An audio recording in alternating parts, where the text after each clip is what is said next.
కొట్లాడాల్సింది ఎవరు? మేం కాదు కదా, కొట్లాడాల్సింది ఎవరే? బూత్ అధ్యక్షులే కదా. అందుకని అట్లీస్ట్ ఒక్కసారి ఎన్నికల ప్రచారంలో అన్ని ఊర్లు తిరగమో అందరినీ కలుస్తామో కలవమో ఎంత టెన్షన్ ఉంటుంది ఏంటనేది మీకు అందరికి తెలుసు. ఇవేం గ్రామ పంచాయతీ ఎలక్షన్లు కాదు, ఆఖరికి అసెంబ్లీ ఎలక్షన్లలో కూడా మా పులిమామిడి రాజన్న నాకు తెలిసి అన్ని ఊర్లు తిరిగిండో తిరగలేడు. లాస్ట్ నిమిషంలో టికెట్లు వస్తాయి కాబట్టి తిరగడానికి అవకాశం ఉండదు.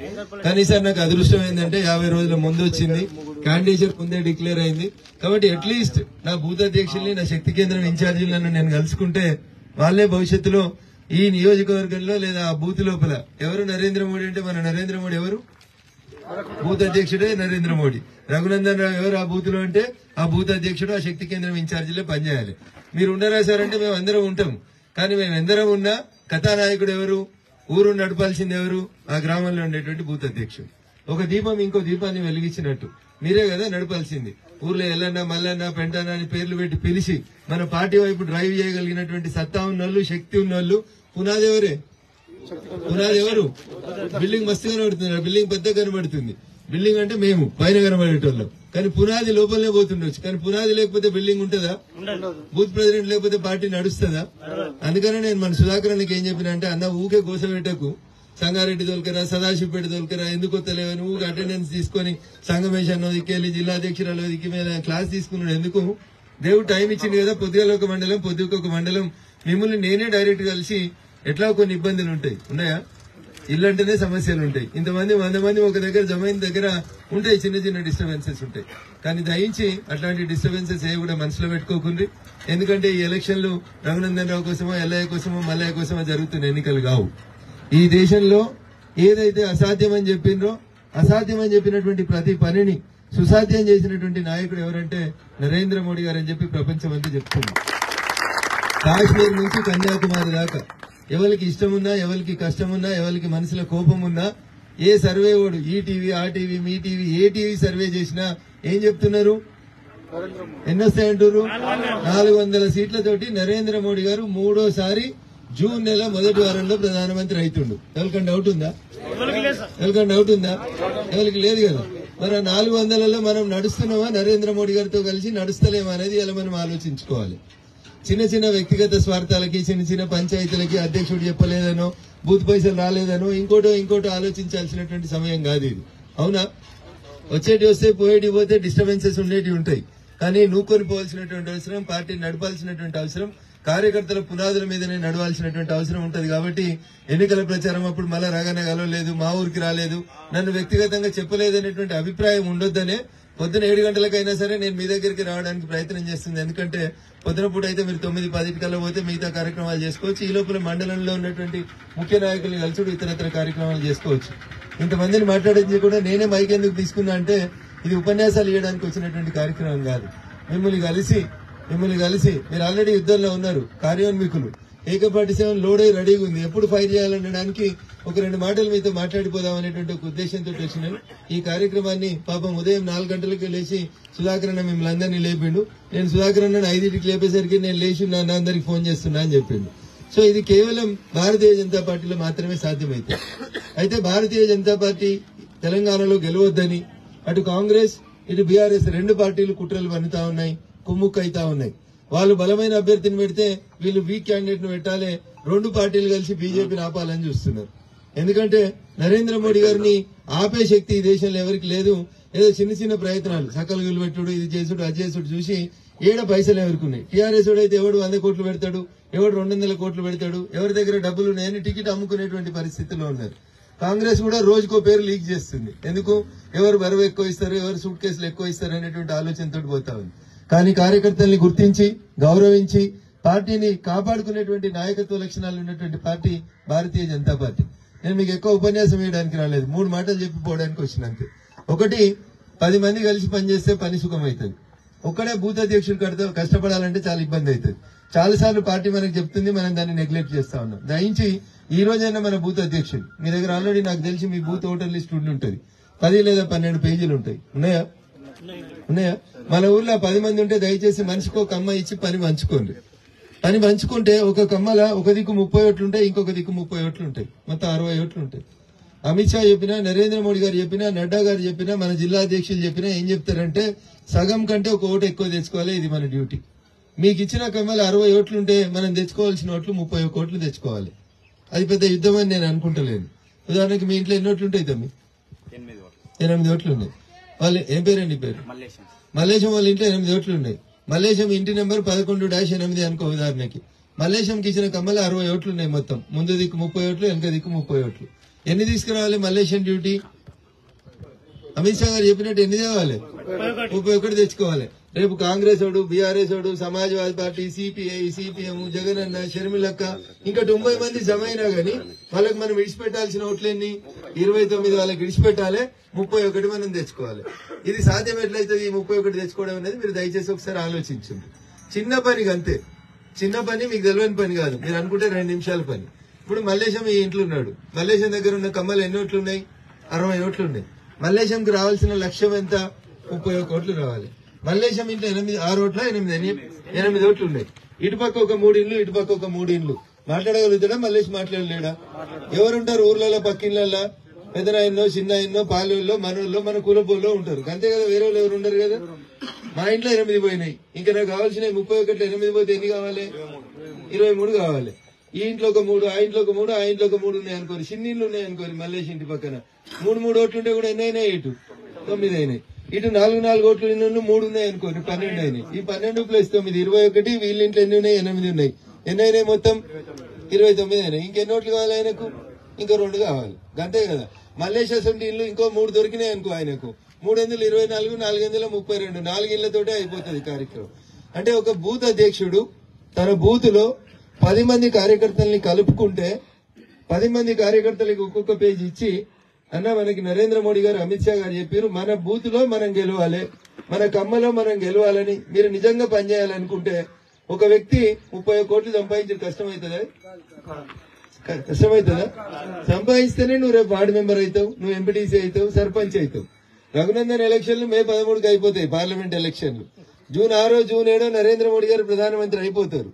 జూలై లేదా ఆగస్టులో మళ్ళీ ఇంకొక యుద్ధం వస్తుంది. ఏమొస్తుంది? గ్రామ పంచాయతీలు, ఎంపీటీసీలు, జడ్పీటీసీలు, అవసరమైతే మున్సిపాలిటీని కూడా ముంగడికి జరిపి అన్ని జూలై ఆగస్టులో కూడా చేయాలని అనుకుంటున్నాడు. సో ఆ రోజు మళ్ళీ మీరు నాయకులు కావాలంటే ఎట్లయితారు? ఇలా నువ్వు గల్లీలో తిరిగి నువ్వు 30 ఓట్లు తెచ్చుకునేటువంటి స్థితిలో ఉంటే నీకు కొంచెం న్యాయం జరుగుతుంది, లాభం జరుగుతుంది తప్ప ఇంకొకటి కాదు. అందుకని దయచేసి ఇది మోడీ గారి కోసం కదా అందరు వేస్తా అంటారు అన్న. మా ఊర్లే మొన్న జనవరి 22 రోజు ఒక సంఘటన చూసినాం మనమంతా. మీ ఆత్మకూరులో కూడా జరిగి ఉంటుంది. నువ్వు విలువకున్నా పొద్దున లేవగానే అందరు శాంతి చల్లి, కడుపు కల్లాపు చల్లి, అదేంది ముగ్గులు వేసి, ఆ తర్వాత ప్రతి ఒక్కరు మెడలో కాషాయం జెండా వేసుకుని గుడికి వచ్చిరా సాధనైన వాళ్ళు అన్నదానం పెట్టిరు. ఇంకా రకరకాలైనటువంటి కార్యక్రమాలు జరిగినాయి. ఎందుకు? 500 సంవత్సరాలుగా ఈ దేశంలో రామ మందిరం కట్టాలనేది ప్రతి మనిషిలో, ప్రతి హిందూ అనేటువంటి ప్రతి మనిషిలో ఉంది. పిలిచిరా ఎవరన్నా? మనం కాంగ్రెస్ వాళ్ళు వచ్చిరు, బీజేపీ వాళ్ళు వచ్చిరు, బీఆర్ఎస్ వాళ్ళు వచ్చిరు, ఆఖరికి సిపిఎం, సిపిఐలు కూడా అన్నదాన కార్యక్రమానికి వచ్చి అన్నదానం వడ్డించారు. అంటే ఊర్లన్నీ రెడీ అయ్యి మన వైపు చూడడానికి, నరేంద్ర మోడీ గారి వైపు చూడడానికి సిద్ధమైంది. కానీ మనం పోయి ఒకసారి నమస్కారం పెట్టడం అనేది మన బాధ్యత. 18 లక్షల ఓట్లు ఉన్నటువంటి పార్లమెంట్ లో ఏ క్యాండిడేట్ అన్నా 18 లక్షల మందిని కలవగలుగుతాడా? ఎవరు కలవాలి? మరి బూత్ అధ్యక్షుడే కలవాలి. ఆ బూత్ అధ్యక్షుని కూడా పని పలస కావాలంటే ఏం చేయాలంటే, ఒంటిగా తిండి సుఖం, 10 మందిలో పని సుఖం. ఆ 10 మందిని ఎంబడేసుకున్నావు అనుకో, ఊర్లో నువ్వే లీడర్ అవుతావు. ఇది మొదటి పని. చేయగలుగుతామా? ఇది కష్టమా? 10 మందిని జమ వేసుకుని ఎవరికమ్మా వాళ్ళకి ఇవ్వగలుగుతామా అన్న? సప్పుడు చేతలు ఇవ్వలేవా? జేబులో సెల్ ఫోన్లు ఎట్లుంటాయి, ఏటీఎం కార్డులు ఎట్లుంటాయి, జేబులో నువ్వు పెన్ను ఎట్లా పెట్టుకుంటావు అట్లా ఖచ్చితంగా నీ పన్ను కాగితం నీ జేబులు ఉండాలి. ఎన్ని రోజులు? 50 రోజులు ఉంది. నీ లక్ష్యం ఎంత? 31 కోట్లు. అంటే రోజు 1 కోటి సంపాదించలేవా అన్న? సంపాదించచ్చా? సంపాదించలేవా? ఇలా నువ్వు గట్టిగా అడిగితే రోజు 1 కోటి 50 ఓట్లు కూడా వస్తాయి నీ బూతులు, నీ కమ్మ లోపల. కాబట్టి దయచేసి అది చేయండి. ఇది ఒక పని వస్తాయి. రెండో పని ఇంకొకటి అలకటి పని. ఏం కుస్తీ పట్టకు, ఎండలు బాగా కొడుతున్నాయి. 11 గంటలకల్లా మీ పనులన్నీ కంప్లీట్ చేసుకుని ఇంటికి రండి. సాయంత్రం 3 దాకా దాదాపు రెస్ట్ లోనే ఉంటాం మనం. అందరికి సెల్ ఫోన్ ఉన్నాయా అన్న? నీ సెల్ ఫోన్లో ఎన్ని నెంబర్లు ఉన్నాయి? 5000 నెంబర్లు ఉన్నాయి అన్న. నీ సెల్ ఫోన్లో ఎన్ని నెంబర్లు ఉన్నాయి? 1800, 3600. సో తక్కువ అంటే మన సెల్ ఫోన్ లో ఒక 1000 నుంచి 2000, 3000, 4000, 5000 ఉంటాయి. తన వయసులో పెద్దోడు సీనియర్ కాబట్టి 40 ఏళ్ళు దాటింది కాబట్టి తనకు సంఖ్య పెరిగి ఉంటుంది. ఈయన 30 ఏళ్లలోనే ఉన్నాడు కాబట్టి ఈయనకు 3000 ఉండొచ్చు. 20 ఏళ్ల పిల్లగానికి 2000 ఉండొచ్చు. ఆ ఫోన్ నెంబర్లు ఎవరి ఉంటాయి నీ ఫోన్ లో? అయితే నీ క్లాస్మేట్, సాయంత్రం నీ క్లాస్మేట్ చంద్రశేఖరరావు దోస్తులు, లేకపోతే నీ చుట్టాలు, నీ ఫ్రెండ్స్, మీ ఊరోళ్ళు, గీళ్ళు తప్పితే ఇంకెవరైనా ఉంటారే? నీ ఫోన్ నెంబర్లకి నువ్వు ఫోన్ చేసి అన్న మాకు ఓటు వేయని అంటే వేస్తారా వాళ్ళు? డౌట్ ఉందా? నీ ఫోన్ లో ఫీడ్ అయిన నెంబర్లన్నీ నీ వాళ్ళే కదా.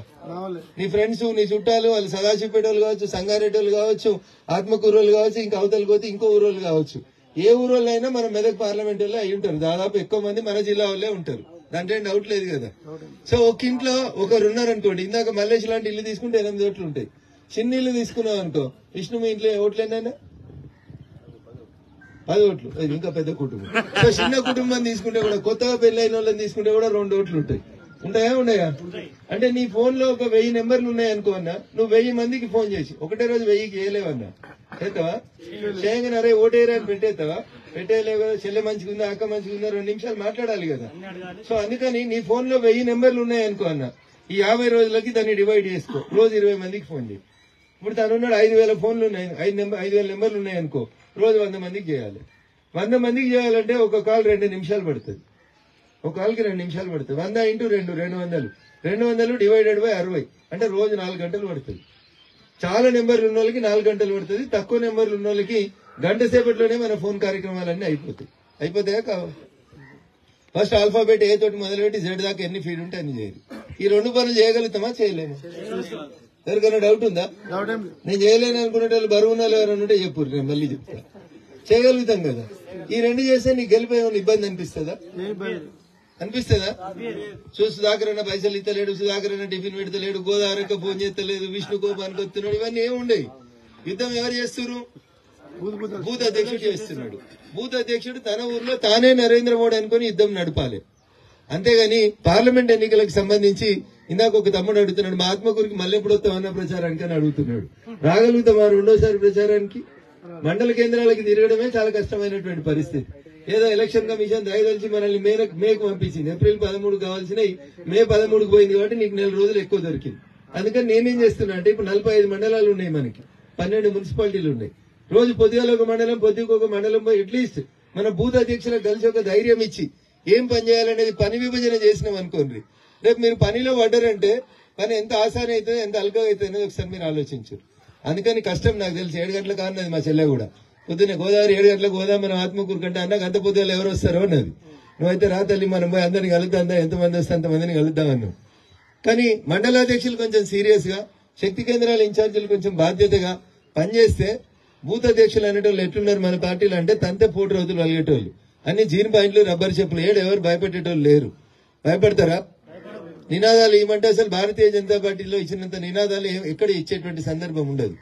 నరేంద్ర మోడీ గారు మొన్న పటాన్ చెరువుకు వచ్చినప్పుడు ఒక మాట చెప్పారు, నన్ను అందరూ ఎక్కిరిస్తున్నారు, ఈయనకు భార్య లేదు, పిల్లలు లేరు, అసలు నరేంద్ర మోడీ కుటుంబమే లేదు, ఏందని ఎగతాళి చేస్తున్నారు అన్నప్పుడు, అంతకంటే ముందు రోజు లాలూ ప్రసాద్ యాదవ్ బీహార్ లో అన్నాడని చెప్పి మోడీ గారు సమాధానం చెప్పారు. మీకు గుర్తుండుంటది. ఏమన్నాడు?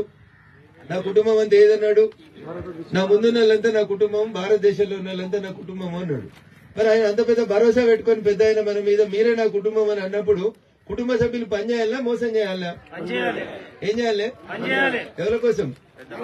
నరేంద్ర మోడీ గారి కోసం చేయాలి. ఎందుకు చేయాలనేది 3 ముక్కలు చెప్పేసి ముగిస్తా. ఇప్పుడు చిన్నప్పటి నుంచి గోడల మీద రాదురు. విష్ణు పార్టీలో జాయిన్ అయినప్పుడు 20 ఏళ్ళప్పుడు పవన్ అంత ఏజ్ ఉన్నప్పుడు, ప్రవీణ్ అంత ఏజ్ ఉన్నప్పుడు గోడల మీద రాష్ట్రాలు ఆర్టికల్ 370 రద్దు చేయాలి, జమ్మూ కాశ్మీర్ ను భారతదేశంలో కలపాలి అని గోడల మీద రాష్ట్రాలు 20 ఏళ్ల కింద నుంచి రాష్ట్రాలు. నాకు వెంకయ్యనాయుడు గారు చెప్పిన మాట చెప్తా. ఆయన పార్టీలోకి వచ్చినప్పుడు జనసంఘ అప్పుడు రాసిరటాలు గోడల మీద, మేము బతుకున్నప్పుడు అయితే అని బాధపడుతుండేనట వెంకయ్యనాయుడు గారు. అట్లాంటి వెంకయ్యనాయుడు గారి చేతుల మీదనే రాజ్యసభలో బిల్లు వచ్చింది. జమ్మూ కాశ్మీర్ లో 2 మాజీ ముఖ్యమంత్రులు ఉంటారు, ముఫ్తీ మహమ్మద్ సయ్యద్ అని ఒక ఆమె, ఫారూక్ అబ్దుల్లా అని ఒక ఆయన ఉంటాడు. ఇది ఆర్టికల్ 370 మీద ఏదో చేయబోతుంది బీజేపీ ప్రభుత్వం అని అన్నప్పుడు ఒకరోజు ఫారూక్ అబ్దుల్లా ప్రెస్ మీట్ పెట్టి చెప్పిండు, ఒక్క మోడీ కాదు 100 మంది మోడీలు వస్తే కూడా ఆర్టికల్ 370 ముట్టుకోలేరు. ఆర్టికల్ 370 ముట్టుకుంటే కాశ్మీర్ అగ్నిగుండం అవుతుంది, ఈ దేశంలో పటాకులు వేలినట్టు బాంబులు వేలుతాయో అన్నాడు. ఆగస్టు 5వ తారీఖు 2019, నాకు ఇంకా గుర్తుంది. ఆగస్టు 5, 2019 అమిత్ షా అనంగల్ వచ్చిండు, రాజ్యసభలో బిల్లు పెట్టిండు. 5 నిమిషాలలో బిల్ పాస్ అయింది, అయిపోయింది. బాంబులు వేలలే, కనీసం కుక్కతోక పటాకు కూడా వేలలేదు వాడు, టెర్రరిస్ట్ అనేటోడు. పోసుకొని పారిపోయారు పాకిస్తాన్కి ఎక్కడ వాళ్ళు అక్కడ. ఆర్టికల్ 370ని 5 నిమిషాల్లో రద్దు చేసిండు. ఎవరితోటి సాధ్యమైంది? అది నరేంద్ర మోడీ తోటి సాధ్యమైంది. చాలా మంది వచ్చారు. అంతకంటే ముందు ఇందిరమ్మ వచ్చింది, జవహర్లాల్ నెహ్రూ వచ్చారు, పెద్ద పెద్ద వాళ్ళు అనేటోళ్ళు వచ్చారు. ఎవరైనా తీసేసారు ఆర్టికల్ 370? ఎవరికి సాధ్యమైంది? అందుకని ఏదైనా అసాధ్యం అని చెప్తే అసాధ్యానికి సుసాధ్యం చేసిన నాయకుడు ఎవరంటే నరేంద్ర మోడీ గారు. అట్లాంటి మోడీ గారి పార్టీలో మనం అందరం సభ్యులమైనందుకు, ఆయన కుటుంబంలో సభ్యులమైనందుకు మనం గర్వంగా పనిచేయాలి. చిన్న చిన్న కల్మషాలు, అభిప్రాయ భేదాలుంటే పక్కన పెట్టాలి. యుద్ధం గెలిచినాక మిగతా పనులు ఎక్కేసుకోవాలి. ఊర్లో పొద్దులేమగానే జగన్, విష్ణు, చిన్న పడ్డలు అందరూ కూర్చొని ముచ్చట పెడుతుర్రంట. వారు ఇవాళ ఎట్లన్నా మనం కుందేళ్లు కొట్టాలని లెక్కేసుకుంటారు వీళ్ళు. కుందేలు వడంగానే ఏం చేయాలంటే విష్ణు అన్నాడంట 2 కాళ్ళు నేనే తింటా అని విష్ణు అన్నాడంట. శేఖర్ అన్నాడంట నాకే కాలు కావాలని శేఖర్ అన్నాడంట. వీళ్ళు ఈయనే కొట్లాడుతున్నారు. కుందేలు ఎంత హుషారైందో మీకు ఎరికే. కొడుకులారా మీరు తెలుసుకోరనే అడవిలోకి వెళ్ళిపోయింది. అంటే కుందేలు పడితే కుప్పలు వేసుకోవచ్చు. మీరు ఈయనే కొట్లాడుకుంటా కూర్చున్నారు అనుకో, కుందేలు పడుతుందా? కుప్పలు వస్తాయా? తోడేవాడు తినాలి, మెడేవాళ్ళు తినాలి అనేది ఎప్పుడు కుందేలు పడ్డాక లెక్క. మనం ముందుగానే కుర్చీల కోసం కొట్లాడుకుంటా నేను తోడ నేను మేడ అంటే కుందేలు దొరుకుతుందా? అది చాలా హుషారుది. అందుకనే మనం జాగ్రత్తగా ఉండాల్సిన అవసరం ఉంది. కల్మషాలు, భేదాభిప్రాయాలు, చిన్న ఏమైనా డిస్టర్బెన్సెస్ ఉంటే దయచేసి వాటిని పట్టించుకోకుండ్రి. మొన్నట్లయింది, నిన్నట్లయింది ఏం ఆలోచించాల్సిన అవసరం లేదు. రేపు బాగా కనబడుతుంది. రేపు మంచిగా ఉంటుందని మనకు అర్థమవుతా ఉంది. నరేంద్ర మోడీ గారు ప్రధానమంత్రి అవుతారని అర్థమవుతుంది. ఈ దేశం కాదు, ప్రపంచంలో ఉన్న ఏ సర్వే కంపెనీ సర్వే చేసినా 100కి 70 మంది ప్రపంచంలో చెప్తున్నారు ఏమని, నరేంద్ర మోడీ గారు లాంటి లీడర్ మా దేశానికి ఉంటే మంచిగుంటుండే అని చెప్తున్నాడు. మరి అంత గొప్ప పార్టీలో సభ్యులైనందుకు 30 ఏళ్ల నుంచి దాదాపు చాలా మంది ఇక్కడ ఉన్న 30 ఏళ్ల నుంచి జెండా మోస్తున్నారు. ఇలా మనకు ఒక అవకాశం వచ్చింది. ఈ దేశంలో ఇది జరగదు అనేటువంటి ప్రతి పనిని చేసి చూపెడుతున్నటువంటి ఒక గొప్ప నాయకుడు దొరికిండు. రామ మందిరం ఏడగడతారు రాబాయ్ బీజేపీ. ఎలక్షన్లు రాగానే రామ మందిరం అంటారు, ఓట్ల కోసం రామ మందిరం అని మాట్లాడతారు బీజేపీ వాళ్ళని. చాలా మంది ఎక్కసెక్క కలకోదురు. అయిపోయిందా రామ మందిరం? కాలేదా? ఎవరికన్నా డౌట్ ఉందా? చాలా మంది ఇట్లా గిచ్చుకొని చూసిరు, రామ మందిరం కట్టిండా కట్టలేదా? కట్టిరా? అయిపోయిందా రామ మందిరం? బీజేపీ వాళ్ళు కట్టిరా కట్టలేదా? ఆత్మకూరుకెళ్ళాలన్నా పోయినా పోలేదా? పోయినావా? అందరం పోదాం. రేపు పార్లమెంట్ ఎలక్షన్స్ అయిపోయినాక ఎండాకాలం సెలవులలో మీ ఇళ్లలో కూడా పోయేద్దాం. అట్లా ఆర్టికల్ 370 రద్దు కాదు అన్నారు, చేసి చూపెట్టిండు. రామ మందిరం కాదు అన్నారు, చేసి చూపెట్టిండు. యూనిఫామ్ సివిల్ కోడ్ రాదు అంటున్నారు, రేపు మాపు వస్తుంది. దళితుల వర్గీకరణ కాదు అన్నారు, చేస్తాడు. ఇది కాదు అనేది ఏదైనా ఉంటే మీకు డౌట్ ఉంటే మీరు రాసి పెట్టుకోరి, అది చేసి చూపెడతాడు నరేంద్ర మోడీ గారు. అంత గొప్ప నాయకత్వంలో పనిచేస్తున్నప్పుడు మనం కూడా ఉత్సాహంగా పనిచేద్దాం. ఈ 50 రోజులు దయచేసి రోజుకు మినిమం 1 గంట పార్టీ కోసం కేటాయించుర్రి. బరాబర్ మీ బూతులు గెలుస్తారు. బూతులు గెలిస్తే